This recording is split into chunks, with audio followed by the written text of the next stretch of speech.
It's Brian and Pam. That is the Cheshire Voice. It's a group of vocal students in Cheshire, and they supplied us with that, and we'll be talking to them a little bit more, I'm sure, as the holiday season gets closer. It is Brian and Pam. Brian?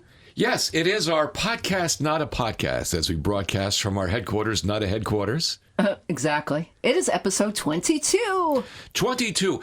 Before we start, I just want to say hello and thank you to all our former listeners from WQUN and even going back to WPLR, because I was thinking both of those radio stations, we were in Hamden when That's we right. broadcast. We were. Yep. So we were on this podcast, not a podcast, and we bring in the same areas, all of southern Connecticut. When there's something going on, we'll talk about it. But we have a couple of things in Hamden coming up. We'll speak to a couple of people involved. Yes, with we those, do. With those couple of things coming up. And the way to get in touch with us, if you have an event you'd like to publicize or you just want to chat, icecreamsodact@gmail.com. Yes, if you'd like to win one of our big prizes. Just they're email big, us. all right. It's on the way. They're big and invisible. Also, remember to subscribe to our YouTube channel. That is free. That is free. Free? Free. Free. Just write this down. Ice Cream Soda CT, all one word. Put it in the search box, hit search, and you'll find a lovely picture of Pam Landry and Brian Smith. Click on that, and you'll find all our episodes. And again, subscribe to the channel. It's absolutely free. It's free. It's cheaper than anything else. We're cheap. Yeah. Hey, I got to tell you something. Can I tell you a story? Sure, I like stories. Before we do our podcast... Should I make the popcorn? Yes, get some popcorn, not a popcorn. Before we do our show here at the headquarters, not a headquarters, I stop and I get a couple of coffees or cold brews, whatever, from our local Starbucks. Today, while I was waiting for the coffees to be made, a nice lady comes over and gives me a big hug and a kiss. And she says, "How are you?" And I said, "I'm doing great. How are you?" And she goes, good to see you. I said, "Good to see you too." And I'm thinking... Is this like the customer service here is really comfortable and cozy? She was a customer. Oh, and she had an interesting accent. She was from a foreign country. So she said, "How was your trip?" And I said, I did one of those awkward look out the window things where I'm thinking, come up with something. Am I getting forgetful? Did I go somewhere? She looked at me horrified and she said, "Oh, you're not who I thought you were." And I said, "Well, who did you think I was? This is obviously somebody who went on a trip." Did you buy her coffee? No, but she actually knows me as me. But when she saw me, somehow she put together that I was this other person who went on a trip. And I said, "Well, where did I go?" She said, "England." I said, "Oh, it was great." I had a great time. I want to see your pictures. That is too funny. Well, speaking of England, Brian, it rains a lot there, I understand. Yes, we have some English weather coming up. Yeah, rainy toward the end of this week and weekend, with highs generally from the mid-40s to the low 50s. So a little bit warmer. I mean, the weather's been so up and down. It's been fever-inducing. This is how my grandmother said. Hibernation-inducing. This is how my grandmother said you got sick. It's hot one day, it's cold the next. You don't know what's going on. Coming up on episode 22 of Podcast Not a Podcast, we've got visits from some of our friends. Gary Carleglio of the Quinnipiac Chamber of Commerce. Yes, also we've got our friend David, who is the president of the Hamden Symphony Orchestra. A little culture for us this week. They're having a show Friday night. And Cheryl Riello from the Hamden Arts Commission. Cheryl, what does she have for us? She's going to talk about the Silver Bells Festival. Oh, that's very nice. What's that? You'll find out. All right. It's all coming up here on our Smith & Landry podcast, not a podcast, right here from our headquarters, not a headquarters. It's a podcast, not a podcast. And now on the Smith & Landry podcast, not a podcast, it's time for Celebrity Birthdays. Celebrity birthdays. Celebrity Birthdays. Celebrity birthdays. And there's that song someplace. Did anybody else hear that? Nope. What? Okay. What are you talking about? Nothing. We have Celebrity Birthdays. Celebrity birthdays. Yes. Just waiting to see if I heard What, that Brian? again. Nothing. No. We have celebrity birthdays, and we start out with a celebrity with a birthday. And that would be Miley Cyrus, formerly known as Hannah Montana. She's 27. Can't believe she's 27. How do you think she should be older or younger? Younger. I think she should be like 40 by now. Oh, really? No. I remember Been around forever. my little girl cousins were, really into Hannah Montana, and it doesn't seem like it was that long ago. But it was. It was about 10, 12 years ago. She is 27. Actor Adam Driver is 36. Jodie Foster, 57 this week. Meg Ryan is 58. Did you see where she and John Mellencamp broke up again? Oh, no. Well, that's horrible, but I didn't know they were an item. Yeah, they have been on and off for the past bunch of years, and then they were engaged, and they're off again. I didn't know that there was a story about Meg and John, Meg and John Mellencamp.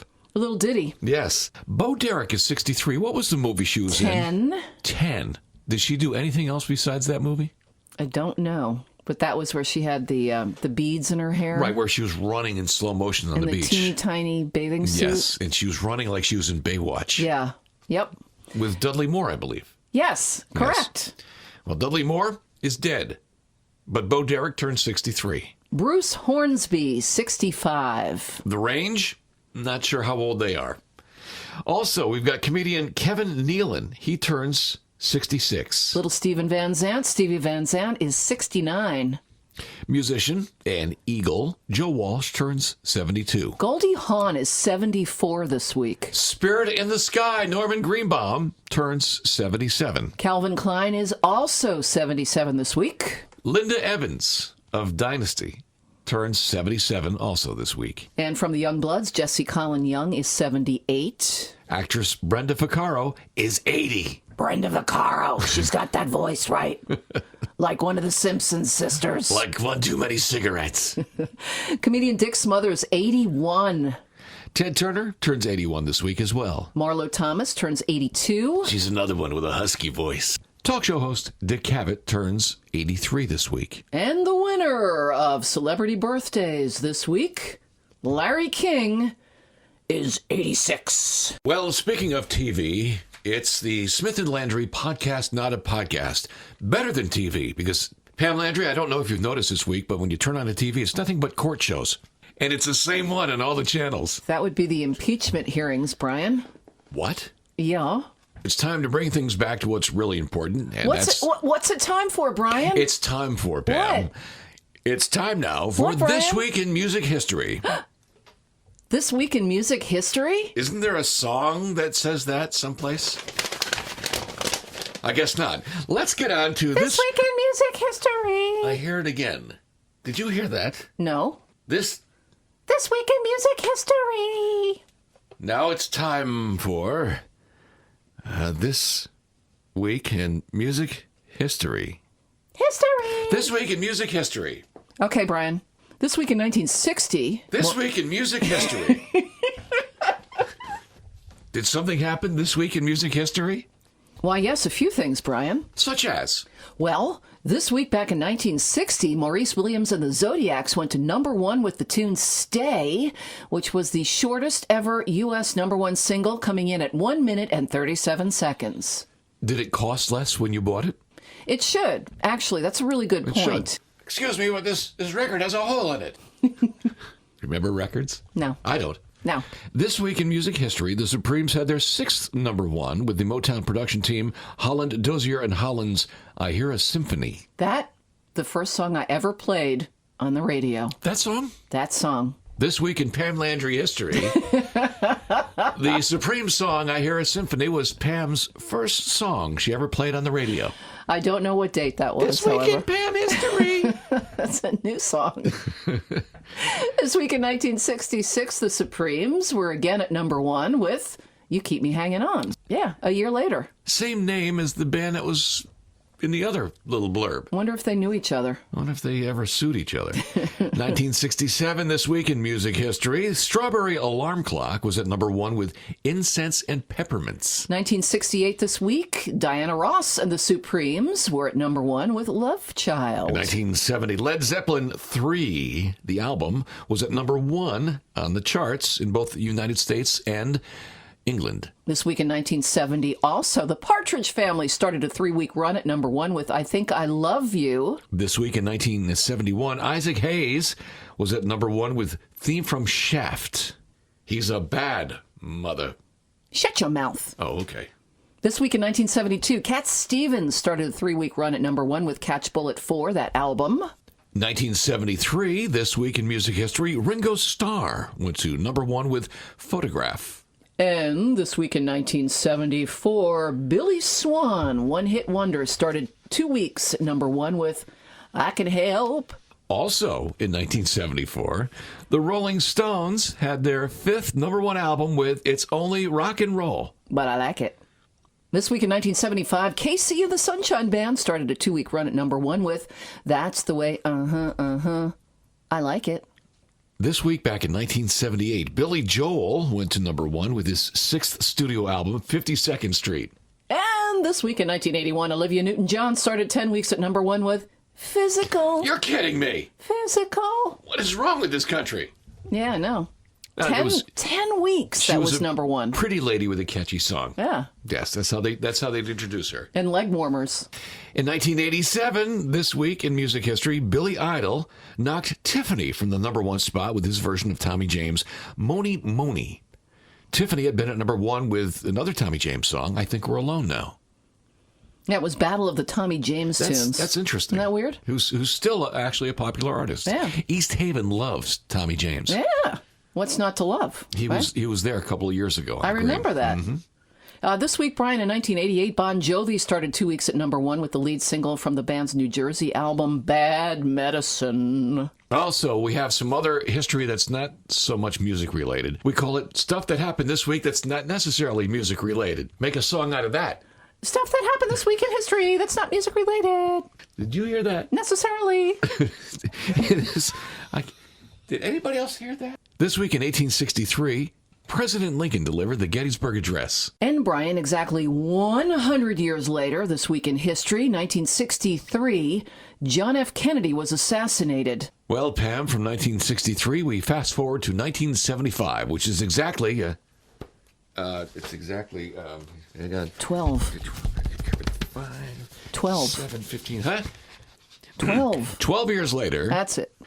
the movie One Flew Over the Cuckoo's Nest, starring Jack Nicholson, arrived in movie theaters. And a year later, 1976, the movie Rocky, the first one, premiered. And this week in 1980, 350 million people tuned in to the TV show Dallas to find out who shot JR. I know.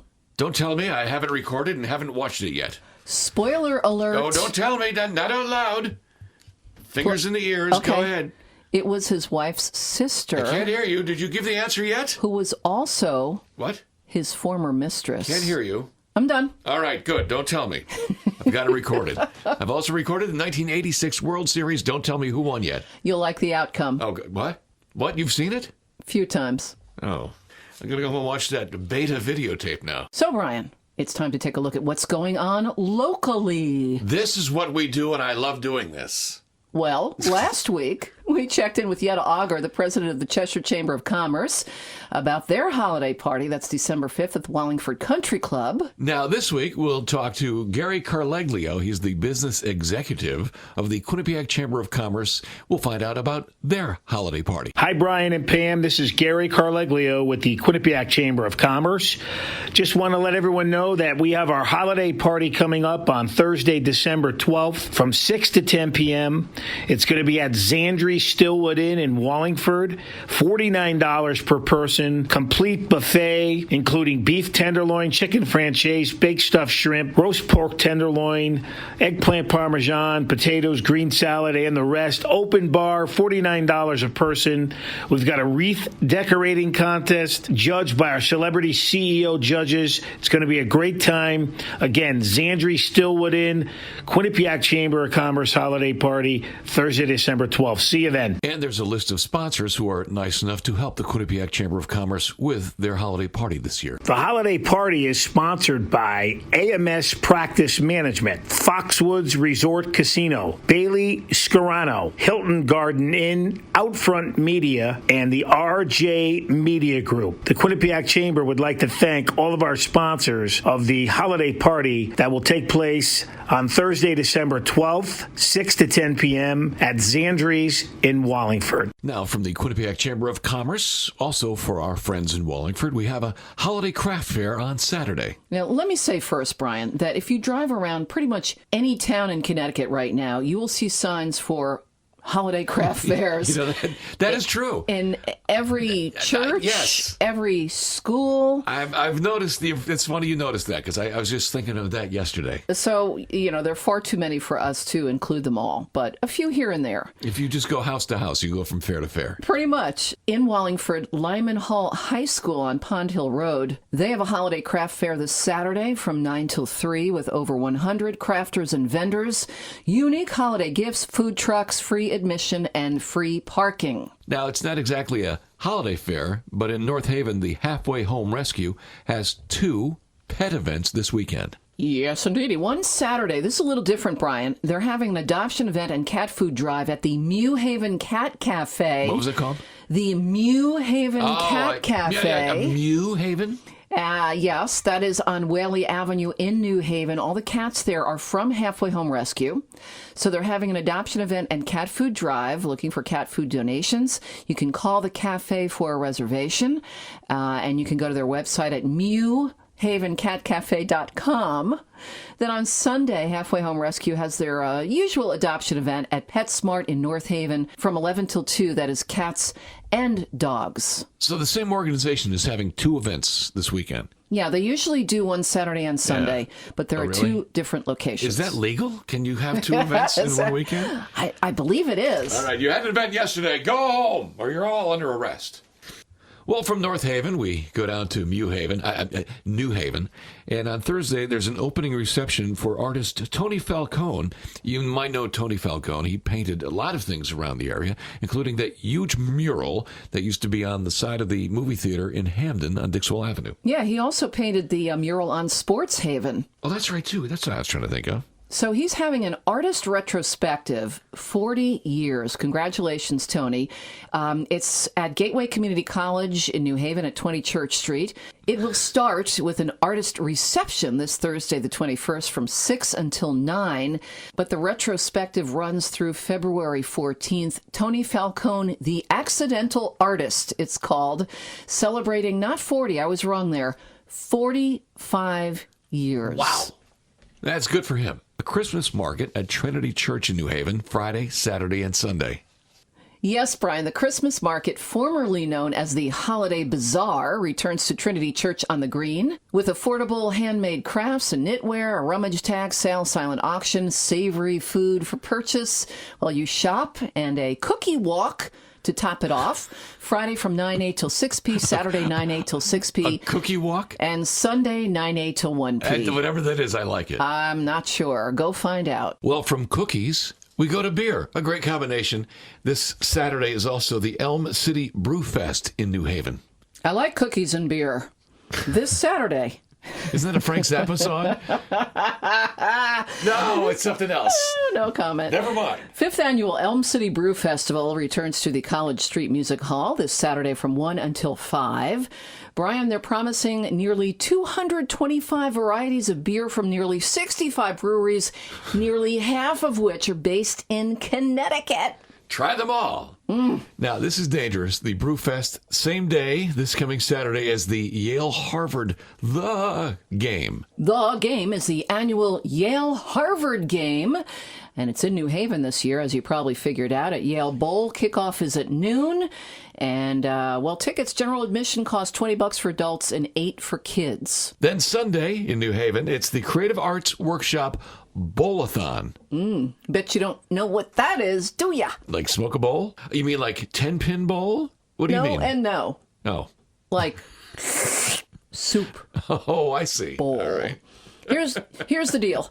Did you say smoke a bowl? Yeah, I don't know who said that. As part of Creative Arts Workshop's yearly celebration of American crafts, they're holding their Bowl-a-thon on Sunday from 1 till 5. For a $20 suggested donation, you can choose a beautiful handcrafted mug or bowl made by one of their local potters, fill it with hearty soup donated by local restaurants, and support the New Haven Community Soup Kitchen. And you go to Brantford, and you get to interact with the Brantford police in a very nice way. It doesn't sound nice, though, Brian. Why? The Brantford Police Department giving residents the opportunity to, quote, give a cop the bird. What? Hello, Pam. Are you still there? That's what they're calling it. This Saturday from 9 till 3, the event in its 5th year is held in cooperation with Brantford's Big Y on West Main Street, benefits the Brantford Food Pantry.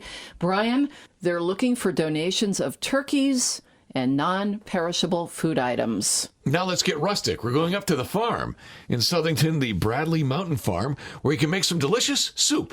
No. What? That's soap. Oh. If you're messy eating your soup, you might need some soap. Oh. Like chicken noodle soap? Saturday from 11 till 1:30, Bradley Mountain Farm has make and design your own product at their soap making workshop. You can choose your own fragrance, colors, additives, and you will make 4 pounds of soap to take home. You'll learn how to package and decorate your soap with a special gift box. Recommended, Brian, for adults only, so you should not be going there. Tickets and info at BradleyMountainFarm.com. It's adults only? Yes. What kind of a dirty show is this? You better clean up that soap act. And now for our friends in Meriden, this word. Hello. We have an event on Saturday and one on Tuesday in Meriden. Saturday, 28th Annual Franciscan Christmas Fair from 9:30 till 2:30 at the Franciscan Life Center on Finch Avenue in Meriden. They have their famous Franciscan breads, baked items, pottery, food, crafts. You can enter to win raffle prizes. Admission and parking are free. And Brian, all proceeds benefit the Franciscan Life Center and Franciscan Home Care and Hospice Care, flcenter.org. Then on Tuesday, Meriden Hubbard Park, Festival of Silver Lights. Next Tuesday, the 26th from 5:30 till 6:30, they kick it off. There's a performance at 5:30 from the Meriden Youth Theater, lighting of the displays at 6 o'clock, free cookies, hot cocoa, and Brian, selfies with Santa. oh, hey, that's good. Please, if you can, bring a non-perishable food donation. And now, Pam Landry, as we go through our podcast, not a podcast of events happening in our area, we go to the quaint town of Hamden. The quaint town of Hamden. A part of the world we know quite well.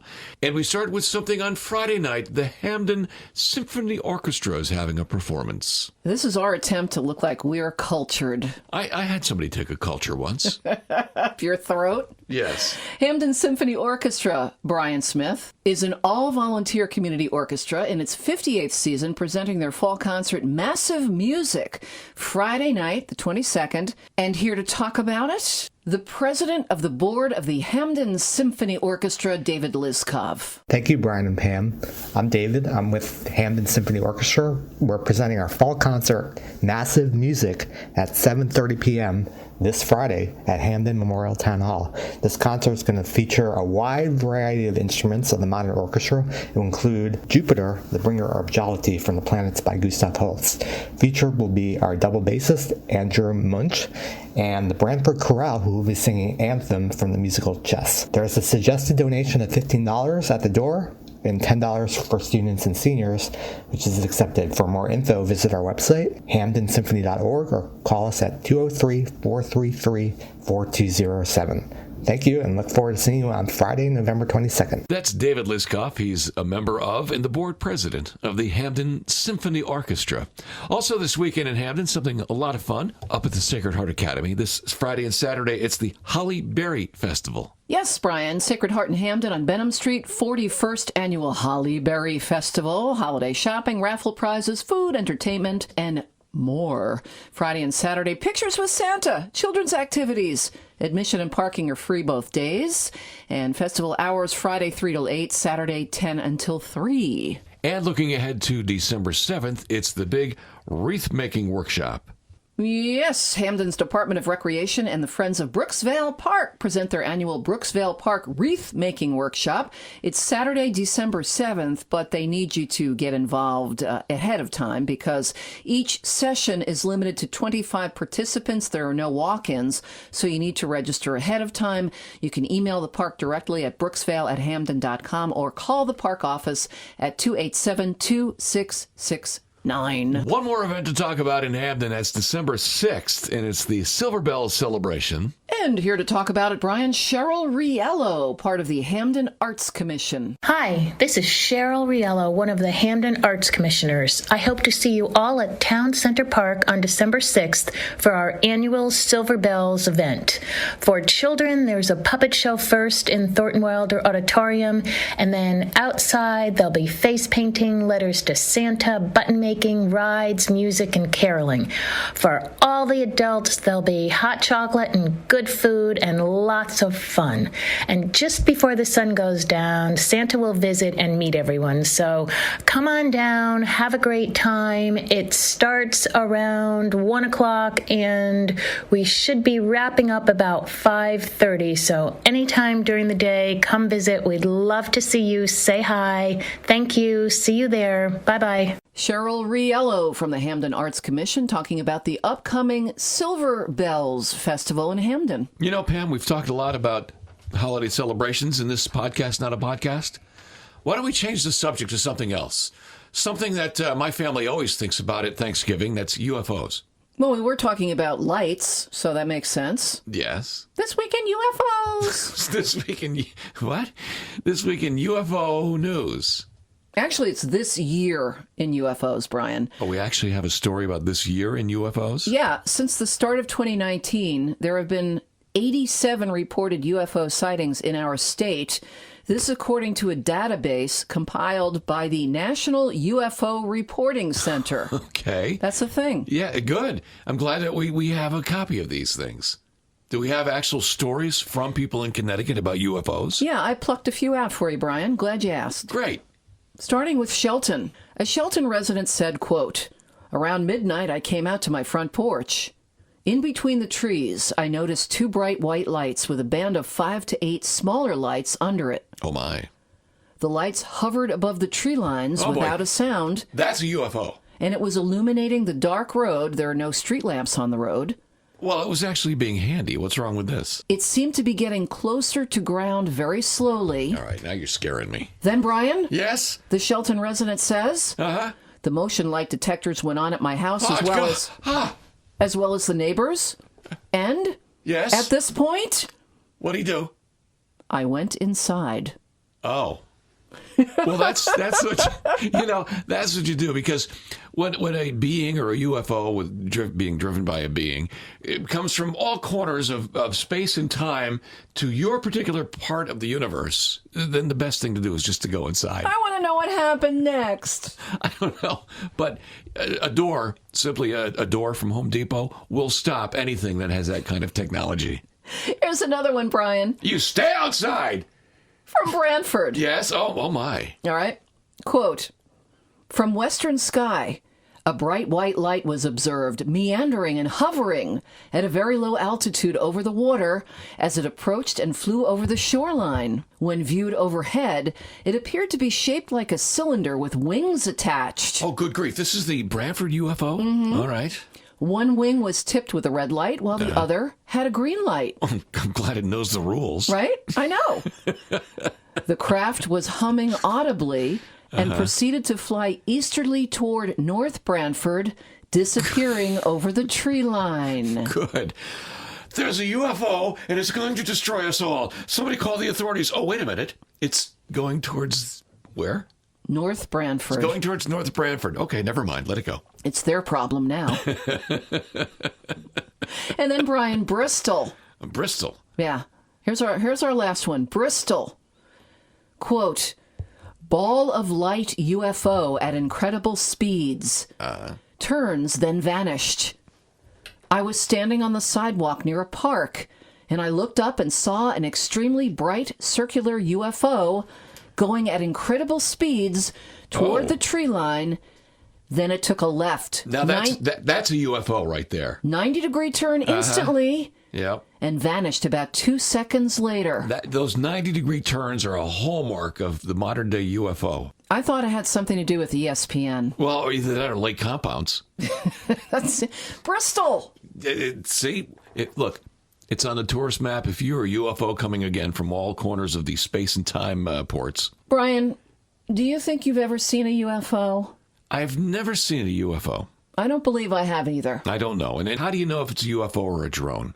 Now, apparently, it's quite hard in some cases. That's what I've been reading, and that's what accounts for the increase in quote-unquote UFO sightings. Sure, and you got some guy out there, maybe a couple of beers in him, blasting away at what he thinks is a drone. He could start the intergalactic wars by trying to shoot down an actual UFO. Well, I've got some tips for you, Brian. You've got tips? Yes, on how to tell the difference between a drone and a UFO. Oh, okay. I'll sit back and listen to this. This comes from a group called MUFON. MUFON. You've heard of them? Yeah, and that's also something you call somebody if you don't like them. A MUFON. They're out of Texas, the Mutual UFO Network. They have branches in every state. Do they really? Yes, they have a Connecticut branch of MUFON. Okay, well, they have some tips on how to spot the difference between a drone and a UFO. Oh, I'd like to hear this one. All right, here we go. Drones. Smaller and almost always under 4 feet in diameter. Yes, also available on Amazon. And at Walmart and pretty much anywhere. Whereas Target. Your UFOs tend not to be available like that. Wherever drones. They have to land, drones. All right. So they're assuming a UFO doesn't have to land? And drones' motors make noise. All right. And now they're saying that the difference is that a UFO is silent, but a drone makes noise? Exactly. UFOs are big, sometimes huge. Right. Well, see, now I would think they would make noise. A souped-up UFO is going to make noise. Why soup up a big UFO if you're not going to make some thunderous noise? According to MUFON, UFOs are silent, and they do not have to land. So there's the difference. Size, sound, landing. Seems like a very narrow category of UFOs they're talking about. Well, MUFON said, quote, people should do their own research. Don't believe anything until you check it out yourself, unquote. Excuse me. Yeah. Are you a UFO or a drone? Hey, can you hear me in there? Listen, are you available on Amazon? Because if you are, then I'm not afraid. Brian, I think we're done. Are we done? I think we are. There's a UFO out there to pick us up. Yeah, they're Gotta go. here. Goodbye.